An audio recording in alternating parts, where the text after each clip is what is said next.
Madame, Monsieur, merci d'être sur Télé Africa dans le cadre de ce rendez-vous, le métronome. L'émission du jour se consacre à l'actualité internationale, notamment celle qui se déroule du côté de l'Afrique de l'Ouest, plus précisément au Burkina Faso, ce pays de l'Afrique de l'Ouest qui traverse une nouvelle période trouble après un énième coup d'État perpétré par le capitaine Ibrahim Traoré. C'était le 30 septembre dernier. Ibrahim Traoré qui renversait un autre frère d'armes, le lieutenant-colonel Damiba, qui lui réside désormais au Togo pour développer cette actualité relative donc à ce coup d'État qui vient une fois de plus jeter un pavé dans la mare en ce qui concerne la gouvernance dans certains pays africains, notamment dans la zone de l'Afrique de l'Ouest qui est devenue depuis une dizaine d'années maintenant une sorte de poudrière à ciel ouvert. Je reçois Jonathan Tuntum Ngom. Jonathan Tuntum Ngom, bonsoir. Bonsoir. Merci d'être là. Je vous reçois sous votre casquette d'universitaire, des spécialistes de questions de géopolitique et de géostratégie. Ce n'est pas la première fois d'ailleurs qu'on vous reçoit pour décrypter l'actualité relative à des coups d'État qui sont organisés au niveau de l'Afrique de l'Ouest. On en avait déjà parlé, notamment de la situation à l'époque qui prévalait en Côte d'Ivoire, au Mali, au Niger, au Burkina Faso. Et voilà que depuis le 30 septembre dernier, le Burkina Faso, l'ordre kaki fait régner, je ne veux pas dire la terreur, mais en tout cas l'ordre kaki fait parler de lui et pas qu'en bien du côté du Burkina Faso. Est-ce que vous êtes surpris ? Non, je pense que je ne suis pas surpris au regard du développement des événements ces derniers mois. Il vous souvient que c'est le 5e coup d'État depuis 2020 en Afrique de l'Ouest et le 2e en 8 mois au Burkina Faso. De toutes les façons, lorsque un groupe d'officiers a pris le goût d'exercer le pouvoir, il veut l'exercer jusqu'au bout. Et il faut retenir quelque chose, c'est que les militaires ne prennent pas le pouvoir pour forcément le laisser aux civils. Et je vais vous donner la preuve de ce que, autour des années 1980, c'est-à-dire toujours au Burkina Faso, on avait vu la vague des capitaines. Il y avait Sankara, Compaoré, Henri Zongo, Lengani, Kaboré. Eh bien, ce groupe-là, dès que ce groupe-là avait pris le goût d'exercer le pouvoir en renversant Jean-Baptiste Draogo, eh bien, chacun des capitaines a voulu exercer le pouvoir jusqu'au bout. Ben, le plus malin a été, peut-être le plus stratège a été Blaise Compaoré qui s'était débarrassé du reste de ses collègues. Donc, je veux dire que c'est à peu près la même chose qui se reproduit, c'est le facsimilé. Voilà un groupe d'officiers qui aujourd'hui avait renversé le président démocratiquement élu au Burkina, alors que ce pays des hommes intègres venait d'être cité comme les meilleurs élèves de l'école démocratique en élisant tout à fait librement un président de la République, alors que l'alternance se faisait jour dans ce pays. Voilà que l'ordre kaki, l'ordre de Kalachnikov est revenu avec le premier coup d'État de Damiba, et puis Damiba qui se fait renverser par son jeune collègue Ibrahim Traoré. Et demain, on ne sait pas ce qui va se passer, mais toujours est-il que c'est un cycle. Les militaires, dès qu'ils ont pris goût au pouvoir, chacun d'eux dans le groupe voudrait l'exercer tant qu'ils ont le plan de ce coup d'État qui réussit le plus souvent. Alors, Jonathan Tuntum Ngom, les putschistes, pour justifier ce nouveau coup d'État de l'homme fort de Burkina Faso, Ibrahim Traoré, âgé seulement de 34 ans, les putschistes estiment que le président déchu, le lieutenant-colonel Damiba, paye le prix de cette espèce de mollesse observée sur le terrain en termes de riposte apportée aux djihadistes, notamment dans la zone nord du Burkina Faso. On fait le reproche à Damiba de ne pas avoir pu justement juguler et arrêter ou repousser au plus loin les djihadistes. Est-ce que vous êtes d'accord? Je ne pourrais pas être d'accord parce que à peu près c'est la même raison évoqué partout où il y a des coups d'État et où sévit le mouvement djihadiste. Ça a été la même raison au Mali, c'est la même raison aujourd'hui au Burkina Faso. L'homme fort de la junte, Damiba, a fait le reproche au pouvoir démocratiquement élu, comme quoi ce pouvoir brillait par une certaine faiblesse vis-à-vis des mouvements djihadistes et que l'intégrité du territoire n'était plus assurée. Il y a 8 mois, il a accédé à la tête de l'État par une prise de pouvoir extra-constitutionnelle. Et de ce point de vue, jusque-là, on ne nous a pas fait le bilan. Voilà que son jeune collègue Traoré lui fait le même reproche, mais il faut donc qu'on se pose des questions. Quelle est la réalité du djihadisme dans cette zone sahélo-sahélienne? Quels sont les moyens dont disposent les armées de ces pays, notamment le Mali, le Burkina Faso, la Guinée et dans une moindre mesure d'autres pays qui sont attaqués le Niger, le Tchad, qui sont attaqués par ces mouvements djihadistes. Autant Idriss Déby en son temps a été un sérieux rempart par rapport aux mouvements terroristes et djihadistes, autant on se pose la question aujourd'hui, est-ce que ces armées sont réellement le reflet de ce qu'on peut attendre d'elles pour pouvoir faire face à cette vague terroriste et djihadiste?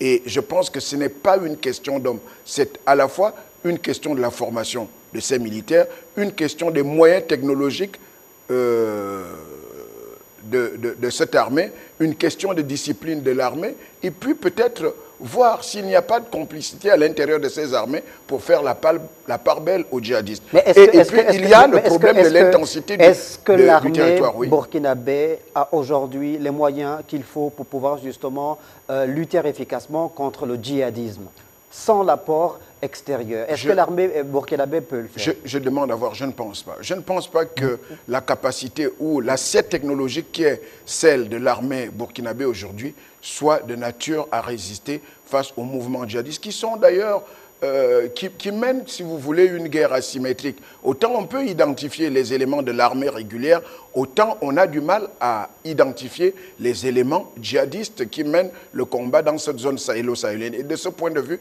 lorsque vous n'avez pas un adversaire visible matériellement, de manière empirique, lorsque vous n'avez pas physiquement votre ennemi, votre adversaire en face de vous, il est difficile de pouvoir mener des combats qui soient de nature à repousser l'adversaire en face. Donc, selon le spécialiste que vous êtes, vous pensez que le capitaine Ibrahim Traoré, qui est le nouvel homme fort du Burkina Faso, a un agenda caché si on est d'accord que le Burkina Faso aujourd'hui, qui n'a pas la première armée sur le continent africain, qui n'a pas les moyens technologiques dont vous parlez justement pour pouvoir repousser les djihadistes, si Damiba renverse Roch-Marc Kaboré en janvier, que 8 mois plus tard, il se fait renverser par le capitaine Ibrahim Traoré, ça veut dire qu'en 8 mois, on ne peut pas évidemment mettre fin à des attaques djihadistes. Mais je ne vois pas comment on peut mettre fin à des attaques djihadistes qui durent depuis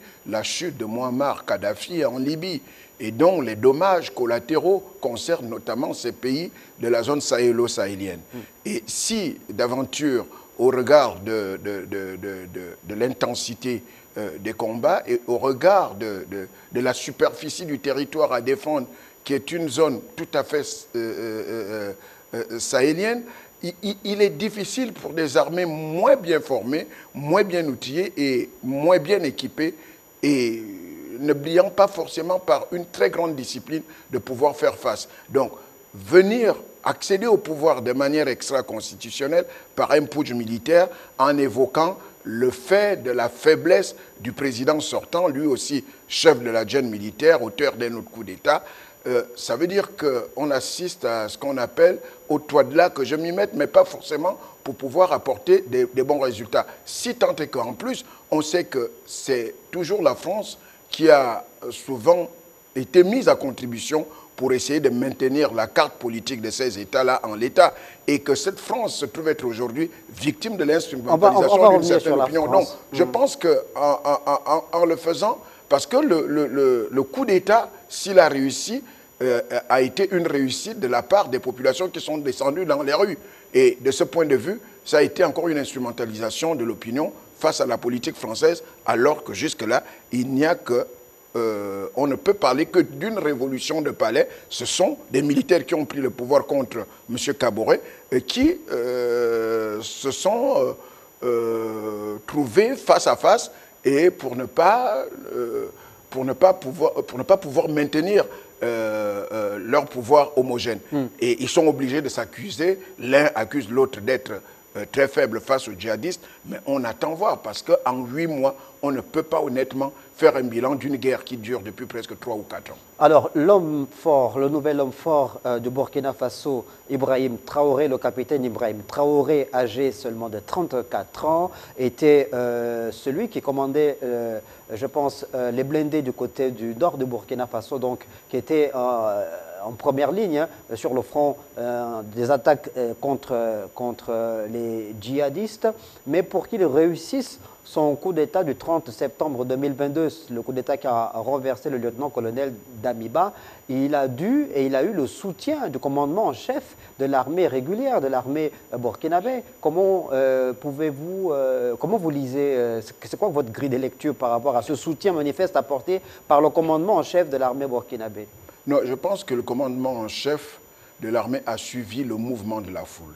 Les choses se sont passées à peu près de la manière suivante. Au moment où il y a la prise du palais présidentiel, eh bien, les populations sentent que quelque chose se passait et qu'il y a une certaine résistance. Ce sont ces populations qui prennent d'assaut les rues de Ouagadougou et de, je pense, Bobo Dioulasso.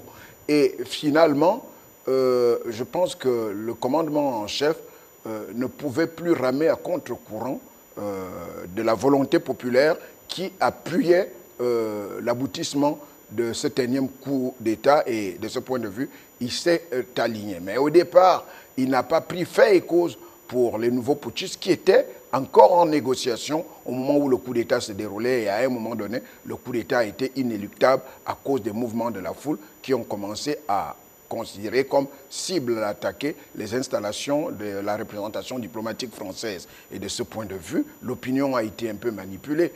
Je ne suis pas là pour prendre la part, mais juste analyser les événements. Et c'est ce qui a amené le commandement en chef de l'armée burkinabé de s'aligner derrière ceux-là qui étaient des nouveaux chefs au Burkina Faso. Alors, la population qui descend dans la rue pour apporter son soutien au nouvel homme fort de Burkina Faso, Ibrahim Traoré, est une population qui elle-même est complètement désemparée, victime d'ailleurs des attaques djihadistes. Jonathan Toutoumgom, quand on fait la comptabilité macabre du nombre de morts tués par les djihadistes, on est à quelques 10 000 civils tués depuis 2015 au Burkina Faso. C'est énorme. C'est énorme. Et on comprend donc le désarroi de cette population qui est à la recherche d'une certaine providence par rapport à cette situation dramatique que nous regrettons d'ailleurs. Et de ce point de vue, je pense que dès lors qu'il y a cette situation de détresse, eh bien, la population est prête à tout prendre. Et je pense qu'à ce niveau, le discours un peu démagogique peut jouer. Et on voit en chaque nouvel homme politique ou en chaque nouvel homme armé une certaine solution par rapport à cette guerre qui n'a que trop duré. Or, le véritable problème, c'est que cette guerre dure depuis 3 ou 4 ans. Et en plus, les ennemis sont difficiles à identifier dans une zone quasiment désertique où on ne peut pas véritablement situer les positions de l'ennemi. C'est des gens qui attaquent des villages, qui attaquent des agriculteurs dans leurs travaux champêtres. Et de ce point de vue, il est difficile pour l'armée burkinabé de pouvoir situer où se positionne l'ennemi.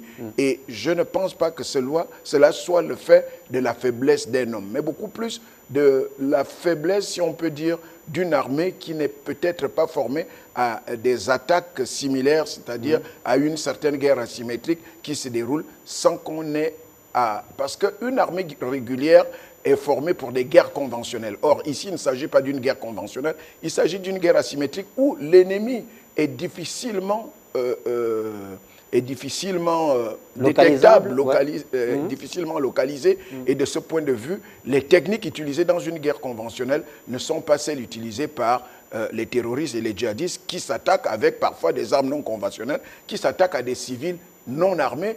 Et donc, à partir de ce moment-là, il est difficile pour une armée régulière formée à mener des guerres conventionnelles de pouvoir faire face à une telle situation. Et donc, il faut un peu de temps, il faut du matériel militaire adéquat, il faut du matériel d'information pour pouvoir à chaque fois détecter les positions des djihadistes, ce qui n'est pas peut-être le point fort des armées en Afrique de l'Ouest aujourd'hui. Alors, Jonathan Tuntum-Gom, on l'a dit, le lieutenant-colonel Damiba a été renversé le 30 septembre par le capitaine Ibrahim Traoré, mais avant de partir, parce que le lieutenant-colonel Damiba a dû finalement céder, parce que il a souhaité partir afin qu'il n'y ait pas un bain de sang. Et il a quand même élaboré 7 points qu'il a soumis à l'appréciation du nouvel homme fort du Burkina Faso, Ibrahim Traoré. Dans ces 7 points, vous les connaissez, j'ai envie de dire. Je veux dire, très souvent les mêmes demandes qui sont formulées par les présidents qui sont déchus au moment où ils ont été renversés. Donc il a demandé la protection, sa protection en lui, de ses collaborateurs évidemment, mais surtout il a demandé à la nouvelle équipe dirigeante du Burkina Faso de respecter l'un des points essentiels qui a été préconisé par la CEDEAO, celui de la remise du pouvoir d'ici à 2 ans. D'ici à 2 ans. Mais la remise du pouvoir aux civils. Oui, mais je pense qu'en écoutant l'interview qu'a accordé le nouveau président burkinabé, même s'il reconnaît lui-même qu'il assure les affaires courantes, peut-être ça peut être un habillage politique ou bien politico-militaire, mais on note quand même une volonté, lui, d'être pressé de remettre le pouvoir à un nouveau président de la transition qui pourrait être soit un militaire, soit un civil. Vous voyez qu'il laisse une ouverture pour que lui-même demeure au pouvoir, parce que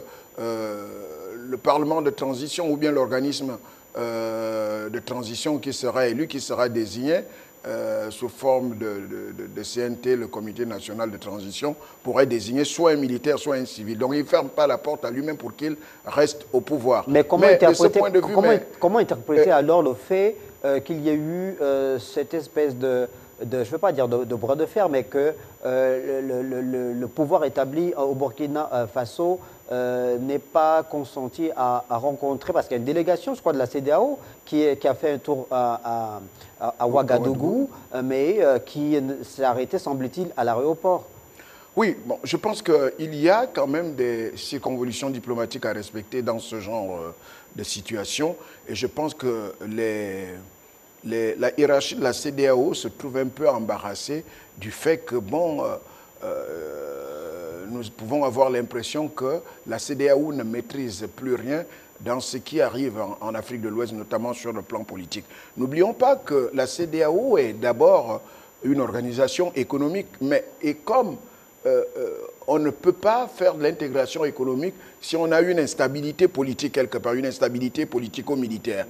Et de ce point de vue, je pense que la CEDEAO, comme la CEAC à un moment donné en Afrique centrale, s'attelle déjà à être comme une organisation de négociation pour faire asseoir des bases ou des principes démocratiques pour tous les États d'Afrique de l'Ouest. Mais face à la recrudescence de l'ordre kaki, des putschs militaires, eh bien, cette organisation est obligée formellement de condamner les coups d'État. Mais est-ce qu'aujourd'hui, les simples condamnations formelles suffisent? Il faut que la CEDEAO s'appuie sur une communauté internationale pour prendre des mesures drastiques. Or, on sait déjà que l'ancien pouvoir avait déjà maille à partir avec les injonctions de la CEDEAO, mais était quand même arrivé à la fixation d'un calendrier de désengagement de l'armée par rapport à la chose politique. On a fixé un délai, je pense, de 2 ans. Et finalement, lorsqu'un nouveau militaire vient à s'emparer du pouvoir, ben, on repart à zéro. Et nous ne comprenons pas le peu d'empressement que les nouvelles autorités militaires du Burkina Faso ont eu pour ne pas recevoir les dirigeants de la CEDEAO, ce qui pourra leur coûter cher, parce qu'ils prennent là le risque d'un isolement diplomatique, économique et même politique. Et de ce point de vue, à partir de ce moment-là, eh bien, c'est forcément les populations qui peuvent en souffrir en cas d'embargo. Et si il y a un embargo de la part de la CEDEAO vis-à-vis du nouveau régime et que les populations viennent à en souffrir, eh bien, ces mêmes populations qui ont acclamé le colonel Traoré pourraient se mettre dans la rue pour demander son départ parce que la souffrance étend. Alors, je vous avais déjà dans une autre émission posé une question en rapport justement avec la fréquence des coups d'État au niveau de l'Afrique de l'Ouest, qui est certainement la zone de l'Afrique qui a enregistré le plus grand nombre de coups d'État dans des pays comme le Nigeria, on l'a dit, comme le Niger, le Burkina, le Mali, et évidemment. Comment expliquez-vous cette situation, Jonathan Toto Mungom? On sait que le Burkina Faso, vous l'aviez dit d'ailleurs, a été cité en exemple pendant plusieurs années comme étant un pays démocratique, ayant une bonne gouvernance, notamment durant la période de règne de feu Thomas Sankara. Après le départ de Blaise Compaoré, le Burkina Faso a repris avec ses vieux démons. Non, mais je pense que la gouvernance a été bonne pendant la période de Thomas Sankara, mais ça n'a pas été à ce moment-là un exemple de la démocratie, parce que Sankara lui-même est arrivé au pouvoir par coup d'État, orchestré par Blaise Compaoré, André Zongo, Lengani et Kaboré, face au pouvoir de Jean-Baptiste Ouedraogo. Donc, à ce moment-là, ben, il y a eu un bémol de gouvernance orchestré par le capitaine Thomas Sankara, mais après, il y a eu Blaise Compaoré qui est arrivé, mais le règne de Thomas Sankara, ça n'a pas quand même été le règne de la terreur. Non, le règne de Thomas Sankara n'a pas été le règne de la terreur, ça n'a pas été non plus un règne démocratique. Mais ce qu'on peut dire, c'est que, tout simplement, il avait compris ce qu'il fallait au peuple burkinabé, et raison pour laquelle, mais en plus, il s'est mis à dos certaines pratiques occidentales, ce qui a contribué à renforcer sa popularité avec des discours d'une envolée lyrique jamais égalée. Il a dénoncé certaines méthodes occidentales. Donc, de ce point de vue, on peut reconnaître à Thomas Sankara la meilleure gouvernance qui a été la sienne.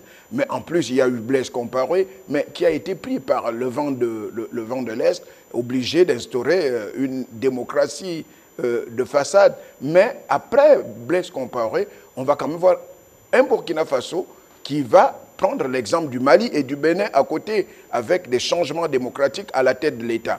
Mais aujourd'hui, il faut dire que l'Afrique de l'Ouest est la zone la plus chrysogène de toute l'Afrique du Sud du Sahara, avec à chaque fois la résurgence des coups d'État. Je pense que le Nigeria bat le record, même si le Nigeria est devenu un exemple de stabilité depuis les présidents démocratiquement élus. Mais on n'oublie pas qu'il y a eu au moins 11 à 12 coups d'État au Nigeria. Au Togo, au Bénin également. Au Bénin, le Togo, c'est le premier coup d'État qui intervient avec Gnassingbé Yadema qui renverse Sylvanus Olympium. Nous sommes en 1963. C'est le premier coup d'État militaire en Afrique. Il y a eu le Bénin avec Mathieu Kérékou. Il y a eu tous les pays d'Afrique de l'Ouest quasiment ont connu un coup d'État, un changement extra-constitutionnel à la tête de l'État. Donc de ce point de vue, c'est une zone instable. Et je pense que la communauté internationale devrait se pencher là-dessus pour que cette instabilité-là ne fasse pas tache d'huile dans d'autres pays d'Afrique où le mal-être et la gouvernance sont décriés aujourd'hui. Donc, nous pouvons assister à la recrudescence des coups d'État ou à la résurgence des prises de pouvoir extra-constitutionnelles dans d'autres zones avec un effet domino à partir de ce qui se passe en Afrique de l'Ouest. Et ce coup d'État-là, donc, il y a lieu d'être inquiet de la situation aujourd'hui au niveau de l'Afrique de l'Ouest, évidemment, puisqu'on parle de cet énième coup d'État, de la situation qui prévaut toujours au Mali, évidemment, de la nature des rapports aujourd'hui dégradés, osons le dire, entre le Mali et la Côte d'Ivoire, puisqu'il y a ce problème pendant des 46 soldats, je crois, ivoiriens qui sont toujours retenus au Mali. Et d'ailleurs, vous-même, vous avez suivi la passe d'armes, excusez-moi du jeu de mots, hein, passe d'armes entre le président Alassane Ouattara et le ministre malien des Affaires étrangères. Donc ça veut dire la situation, Jonathan Toto Mungom, est vivement préoccupante. Je venais de vous le dire que la situation en Afrique de l'Ouest est vivement préoccupante en ce que cette zone est devenue la zone la plus chrysogène de notre continent. C'est la zone la plus instable aujourd'hui, à en juger par le nombre de coups d'État réussis ou ratés dans chacun de ces pays. Et je pense que les pays stables comme le Sénégal sont à féliciter aujourd'hui, et ces pays devraient prendre la tête de la médiation pour faire en sorte qu'il y ait une certaine accalmie, parce que on ne peut pas à la fois défendre les principes démocratiques et assister à chaque fois à des prises de pouvoir extra-constitutionnelles. Donc à partir de ce moment, je pense que ce qui se passe en Afrique de l'Ouest mérite que le Conseil de sécurité des Nations Unies s'y penche véritablement. Jonathan Toutoumkom, qu'est-ce Oui. qui peut expliquer justement cette situation où l'ordre kaki semble être comme coulé dans le marbre dans certains pays au niveau de l'Afrique de l'Ouest, le Burkina Faso notamment, encore que vous parlez de la stabilité retrouvée du côté du Nigeria, mais on a l'impression qu'il y a comme une forme de culture, je suis obligé de le dire, du coup d'État. Il y a la culture, vous avez raison, il y a la culture du coup d'État en Afrique de l'Ouest. Mais je ne cesserai de vous dire que le premier coup d'État militaire que l'Afrique post-indépendance connaîtra sera le coup d'État orchestré par Gnassingbé Yadema contre le président Olympio au Togo en 1963. Et depuis là, on n'est plus jamais sorti de l'auberge. Il y a eu une certaine accalmie pendant les années 90 avec l'instauration du multipartisme et de cette expérience démocratique aussi, qui a été très vite... Il faut parler du Gabon également. Le Gabon a connu son coup d'État. Et en 2019. Quand même. Enfin, tentative de coup d'État. J'étais moi-même membre du gouvernement à cette époque. Nous sommes le 7 janvier.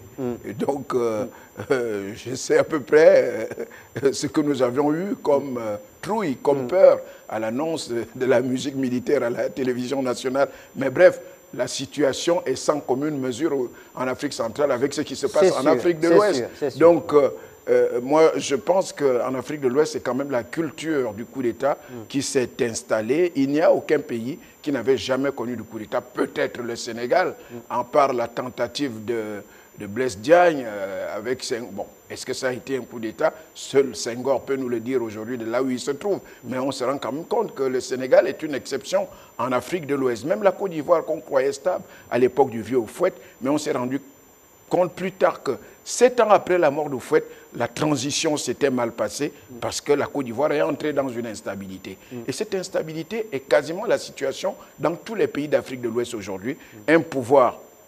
Un président de la République qui prend son petit déjeuner le matin en tant que chef d'État se retrouve dans un avion à 14 h en train d'aller en exil. C'est le cas de Blaise Compaoré. Donc de ce point de vue, je pense qu'il n'y a pas de solution miracle. Il faut que les organisations internationales, notamment sur le plan continental, les organisations sous-régionales, la CEDEAO, l'Union africaine, l'Union européenne, sans vous couper, Jonathan Toutoumkom, se penchent là-dessus. Sans vous couper, c'est quand même d'autant plus incompréhensible quand on cite l'exemple du Burkina Faso, parce que ce pays, justement, a souvent été cité en exemple, présenté comme étant le pays des hommes intègres. Non,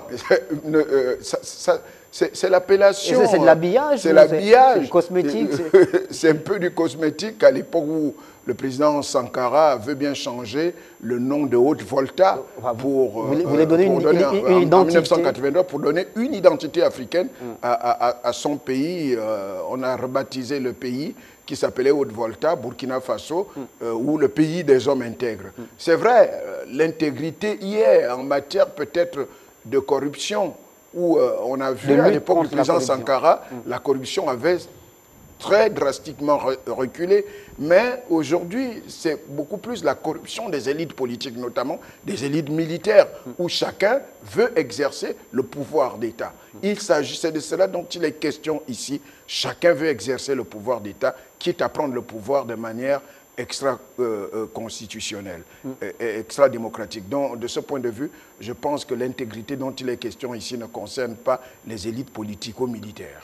Alors, mais ce rapport de force, l'armée, les civils, le pouvoir civil, les institutions de la République, est-ce que les institutions de la République sont mises à mal de façon régulière? Est-ce que ça peut faire en sorte qu'un pays, qu'un État, une nation soit solide? Les institutions ne valent que ce que valent les personnes qui les dirigent. À partir du moment où il y a une instabilité au niveau des personnes qui dirigent ces institutions ne seront jamais fortes comme le voulait ou l'aurait souhaité Barack Obama en disant l'Afrique n'a pas besoin d'hommes forts, elle a besoin des institutions fortes. Or, l'institution forte obéit d'abord à la solidité des hommes qu'on met à la tête de dites institutions. Donc, de ce point de vue, je pense qu'il y a un effort à faire au niveau des acteurs politiques africains qui doivent comprendre que la stabilité d'un pays est très importante. La stabilité est très importante parce qu'on ne peut rien bâtir ni sur le plan économique ni sur le plan social si on n'a pas une stabilité politique, une stabilité des institutions. Or, ce qui se passe aujourd'hui en Afrique de l'Ouest appelle quand même à une réflexion, celle de savoir est-ce qu'on peut construire des nations démocratiques, est-ce qu'on peut construire des nations fortes, des États-nations, avec à chaque fois des changements à la tête de l'État de manière extra-constitutionnelle. Jonathan Tutu-Ngom, a-t-on atteint un point de non-retour aujourd'hui en ce qui concerne la perception qu'ont les populations africaines vis-à-vis de la France? On est en train de parler de Burkina Faso. On a vu que les heures qui ont suivi le coup d'État militaire d'Ibrahim Traoré, l'ambassade de France à Ouagadougou a été incendiée, qu'on a proféré des propos outranciers vis-à-vis de la République française. Cette même France qui est chahutée et dont les rapports sont tendus entre Bamako et Paris. Que se passe-t-il aujourd'hui? Est-ce que la France est en train de perdre pied en Afrique de l'Ouest ou en Afrique tout court? Non, en Afrique tout court, je pense que la France devrait réorienter sa politique. Accuser à tort ou à raison, mais il y a quand même que la responsabilité française reste engagée dans ce qui se passe en Afrique.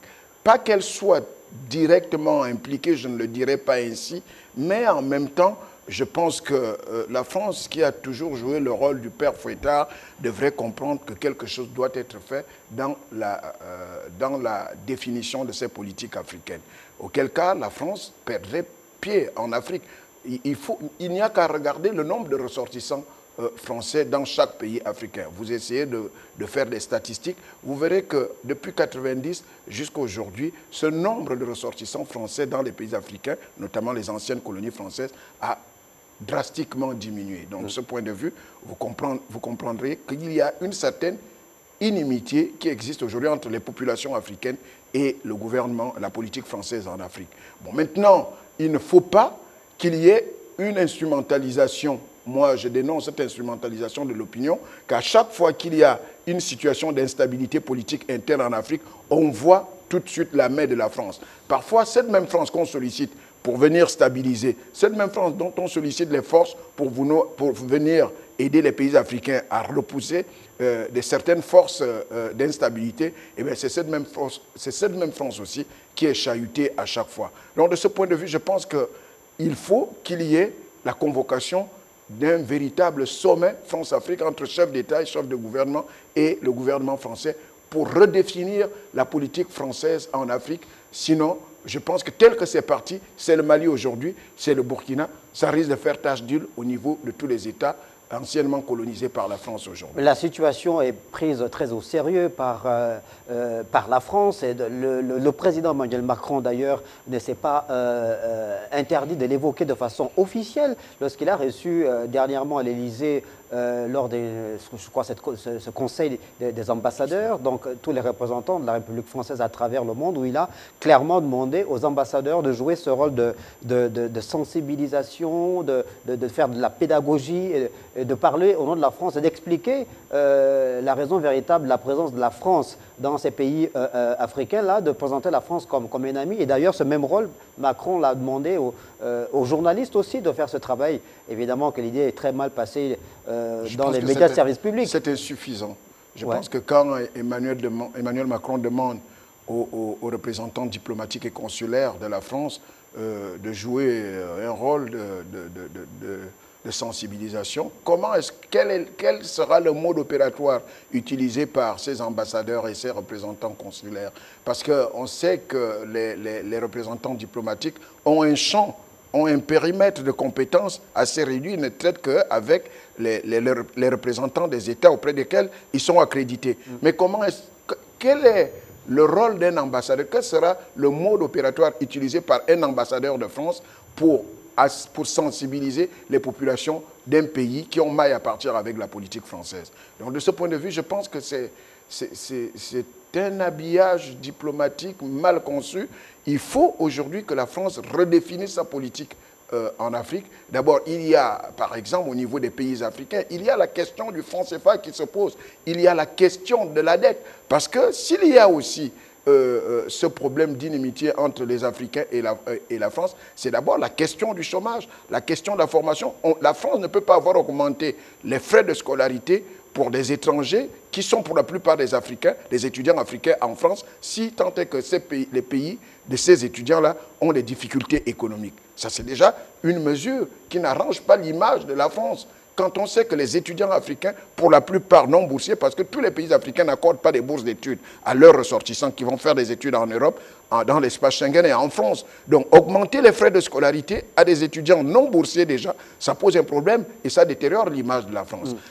Maintenant, sur le plan purement culturel, sur le plan économique, il y a la question aujourd'hui du franc CFA, que la France devrait chercher à régler avec le remboursement de tout ce qui a été perçu par la Banque de France au niveau des réserves d'or de l'Afrique et au niveau du fixing du franc CFA par rapport à l'euro qui est garanti par la Banque de France. Donc de ce point de vue, c'est des politiques publiques qui doivent être revues par la France. C'est des prises de position politiques qui doivent être revues par la France. C'est beaucoup plus des annulations de dettes, si tant est que les pays africains ont tant souffert depuis la colonisation pour aider la France. Donc la France, par exemple, ne peut pas faire cette espèce de chantage en disant que les soldats français viennent perdre leur vie pour stabiliser l'Afrique. Mais en jetant un regard sur le rétroviseur, il y a des Africains qui ont perdu leur vie pour sauver la France du joug du nazi allemand, lors de la guerre de 39-45 et même lors de la guerre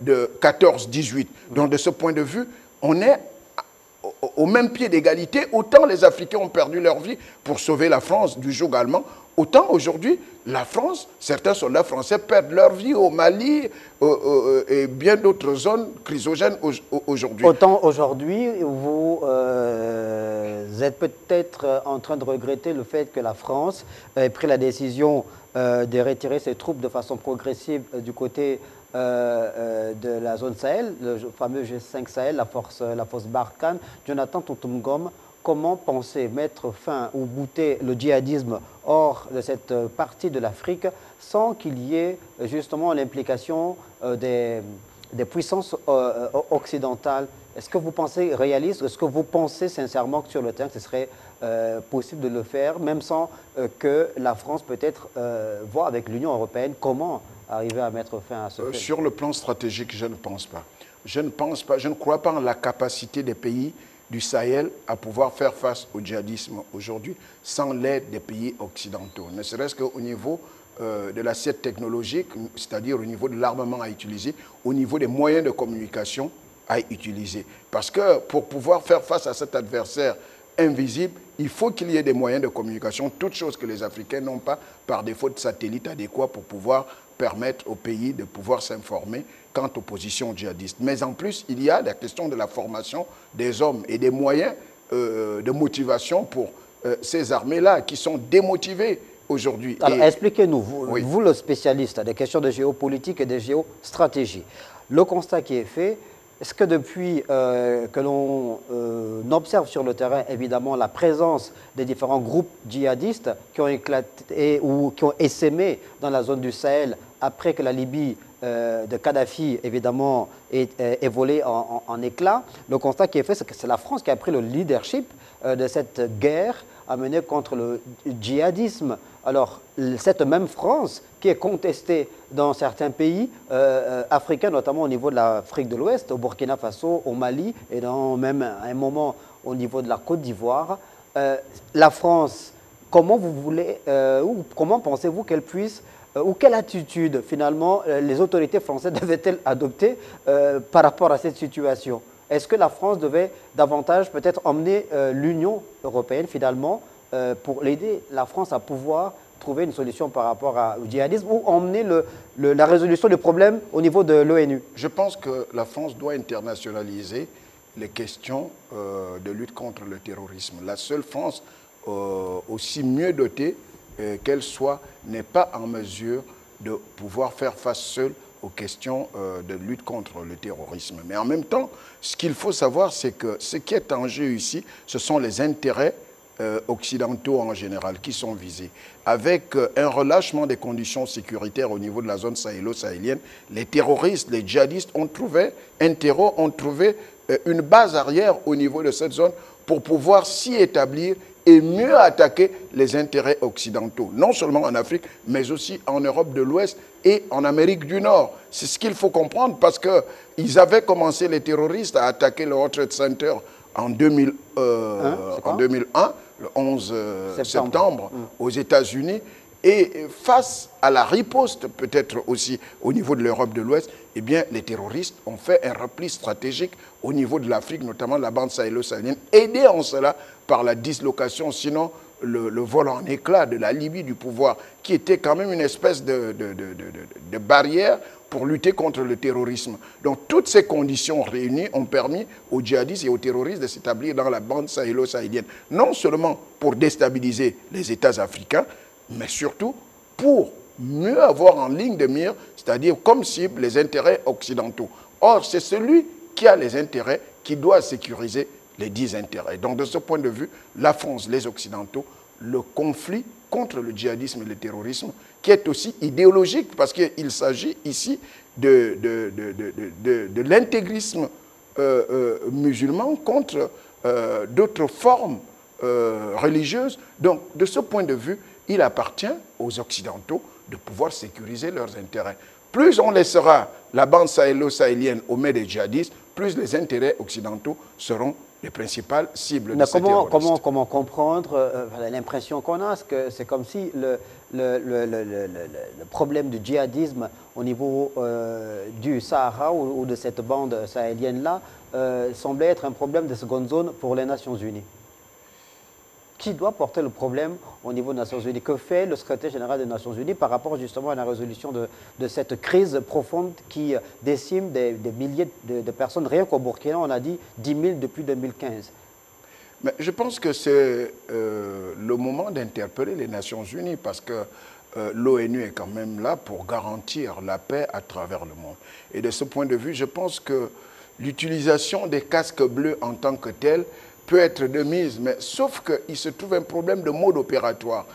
On ne peut utiliser une force armée internationale à partir du moment où il y a véritablement un adversaire, un ennemi visible. Vous savez, lorsque l'Irak a envahi le Koweït, on savait que les forces irakiennes étaient positionnées sur le territoire koweïtien et on a envoyé cette force internationale coalisée pour pouvoir bouter hors les forces irakiennes. Mais or, ici, il s'agit d'une guerre asymétrique. On a beau mobiliser les gens. C'est à peu près comme la guerre que mène Boko Haram, on ne sait pas qui est Boko Haram. C'est votre enfant, c'est parfois votre oncle, c'est parfois votre épouse. Donc, de ce point de vue, l'ennemi est tout à fait invisible. Donc, à partir de ce moment-là, il faut étudier les formes stratégiques pour mieux avoir des capacités d'adaptation pour lutter contre ce mal aujourd'hui qui gangrène la zone sahélo-sahélienne et qui, personne ne le sait, pourrait peut-être avoir des yeux rivés vers l'Afrique centrale, parce que les frontières étant poreuses. De ce point de vue, je pense qu'il appartient à la communauté internationale,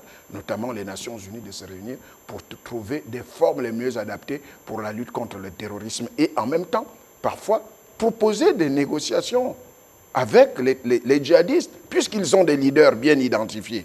Il faut savoir ce qu'ils veulent, quelles sont leurs revendications, qu'est-ce qu'ils veulent. D'un côté, il y a la force armée et de l'autre côté, il y a la force de la négociation. On ne peut pas mener une lutte armée sans pour autant laisser les canaux de négociation. Et il faut négocier avec les leaders djihadistes et terroristes pour comprendre réellement leur motivation par rapport à cette guerre qui n'a que trop duré et qui fait trop de victimes, parfois des innocents, des agriculteurs, des paysans, qui n'ont rien à voir avec des questions idéologiques. Alors, il y a donc la France, évidemment, sur qui est pointé un doigt accusateur de la part de certaines populations, notamment du côté du Mali, du Burkina Faso. On trouve quand même curieux la présence d'une puissance, de la Russie en Centrafrique, un pays qui fait partie, évidemment, de la zone d'influence de la France. C'est historique depuis des décennies. Donc, présence russe en Centrafrique, présence russe au Mali, et semble-t-il présence russe au Burkina Faso. Est-ce que c'est un hasard? L'Afrique aujourd'hui est devenue un grand jeu géopolitique à travers le monde. Je pense que l'Afrique qu'on a négligée n'est plus ce continent qui reflète la pauvreté, à en juger par des richesses qu'on en trouve. Même le Mali, le Burkina qui étaient considérés comme des pays pauvres, mais le développement technologique a prouvé aujourd'hui que les sous-sols de ces pays sont gorgés de richesses énormes. Et donc, de ce point de vue, je pense que la plupart des pays occidentaux, orientaux, sont attirés par d'énormes richesses africaines. Et donc, ces pays africains suscitent la convoitise de la part des puissances mondiales. Et la Russie, pardon, qui n'a jamais été un pays colonisateur, voudrait peut-être se faire une place, mais cette place est favorisée en cela par des politiques décriées par des anciennes puissances colonisatrices, notamment la Grande-Bretagne et surtout la France. Et donc, de ce point de vue, et c'est pourquoi je parlais tout à l'heure, qu'il appartient à la France, pour ne pas perdre ses anciennes colonies, de redéfinir ces politiques africaines. Redéfinir les politiques africaines, c'est quoi? C'est par exemple les annulations de dettes, c'est des véritables politiques économiques, c'est le respect des choix démocratiques opérés par des peuples africains sans interférence pour le maintien au pouvoir ou l'accession au pouvoir des hommes qui n'ont pas été élus en Afrique. Et donc, de ce point de vue, je pense que l'opinion africaine aura un autre regard vis-à-vis de ces puissances étrangères. Mais si on continue dans l'encouragement ou bien dans la motivation de la mauvaise gouvernance, dans le fait que parfois les terroristes se retrouvent avec des armes occidentales. Diantre, qui leur donne des armes occidentales, des armes françaises, des armes américaines, britanniques? Bon, mais c'est comme si il y avait une espèce de distribution d'armes d'un côté comme de l'autre par des mêmes puissances pour permettre aux Africains de s'entretuer afin de diviser pour mieux régner, afin de s'emparer des richesses. Et c'est tout cela qui met en courroux les populations africaines vis-à-vis des Occidentaux et notamment vis-à-vis des Français. Mais je pense qu'une redéfinition, une entente des sommets qui visent à redéfinir les véritables politiques publiques en Afrique pourrait faire en sorte qu'il y ait un autre regard. Mais on ne peut pas nier l'évidence, la Russie est là, plusieurs pays sont en train de signer des accords de protection parce que, en même temps, vous savez que le pouvoir centrafricain était vacillant. Il a fallu signer avec le groupe Wagner pour que le pouvoir élu en Centrafrique. Vous savez que la Centrafrique, la RCA connaissait un cycle de coups d'État chaque 10 ans, depuis 1990. Mais depuis que le groupe Wagner assure la sécurité du président actuel de Centrafrique, eh bien, ce pouvoir s'est relativement stabilisé aujourd'hui. Les révolutionnaires qui régnaient en Centrafrique avec les anti-Balaka, les Balaka et tout le reste, ça s'est stabilisé un tout petit peu. Donc, à partir de ce moment-là, une certaine opinion peut penser que est-ce qu'il ne va pas falloir faire confiance à l'implantation de la Russie? Mais moi, je reste dubitatif parce que je n'ai pas vu, depuis l'époque de la guerre froide avec l'ancienne République, l'ancienne URSS, je n'ai pas vu un pays véritablement développé par URSS en Afrique par des accords de coopération, en dehors des questions idéologiques dans lesquelles se sont impliqués des pays comme le Bénin de Mathieu Kérékou, le Congo, Brazzaville et bien d'autres pays comme l'Algérie, le Mozambique, qui étaient devenus des pays relativement communistes. Mais bien d'autres leaders ont même perdu les vies, Lumumba, parce que voulant s'aligner derrière l'idéologie communiste. Donc, je n'ai pas vu un pays africain qui ait bénéficié des conditions de développement octroyées par l'ancienne URSS ou bien son émanation qu'est la Russie aujourd'hui. Donc, je me méfie beaucoup de ce tout beau, tout nouveau, mais ce qu'il faut retenir comme leçon, c'est que la France doit savoir, les Occidentaux doivent savoir qu'il y a un adversaire à leur porte au niveau de l'Afrique. Cet adversaire, c'est la Russie. D'accord. Il y a donc ce problème qui se pose avec acuité dans la zone du Sahel, évidemment, ces attaques djihadistes, mais il y a aussi un problème, un constat au quotidien aujourd'hui dans cette partie de l'Afrique, au niveau de l'Afrique noire francophone notamment. Jonathan Tutumgom, est-ce que le modèle démocratique est essoufflé aujourd'hui? C'est essoufflé? Non, Je ne pense pas. Le modèle démocratique ne s'est pas essoufflé. Il n'est qu'au commencement. Vous savez, aujourd'hui, aux États-Unis, on parle encore de l'amélioration des conditions de la démocratie. C'est un des vieux pays démocratiques au monde.